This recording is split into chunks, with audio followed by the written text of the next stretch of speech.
Barclays has suspended its sponsorship of Live Nation festivals in the UK because of ongoing boycott campaigns. A spokesperson for Live Nation said, "Following discussion with artists, we have agreed with Barclays that they will step back from sponsorship of our festivals. This applies to all 2024 Live Nation events, including Download, Latitude, and Isle of Wight Festival." Since October 7, the bank has faced pressure from artists, activists, and clients to divest from companies supplying weapons and military technology to Israel, which are allegedly being used in attacks against Palestinians. Several Palestinian Solidarity organisations have published reports stating Barclays has £2 billion worth of investments in companies involved in supplying arms to Israel. But Barclays maintain that they do not directly invest in these companies. Decisions on the implementation of arm embargoes to other nations are the job of respective elected governments. The bank has experienced pressure and protests in many different forms. The boycott campaigns have come from Palestine Action, Shut the System, Palestine Solidarity Campaign, the BDS movement, and Bands Boycott Barclays. Bands Boycott Barclays are a group of musicians and industry professionals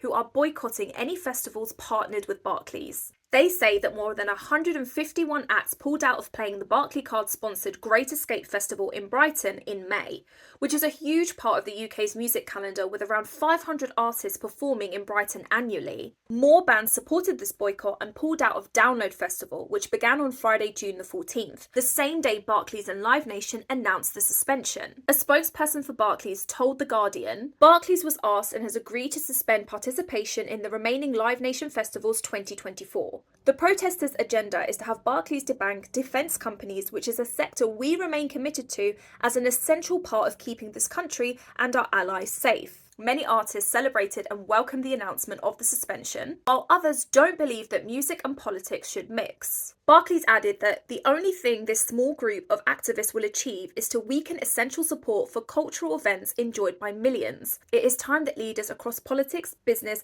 academia, and the arts stand united against this. According to the report, the suspension only applies to 2024 Live Nation events, and not the full 5-year contract signed in 2023.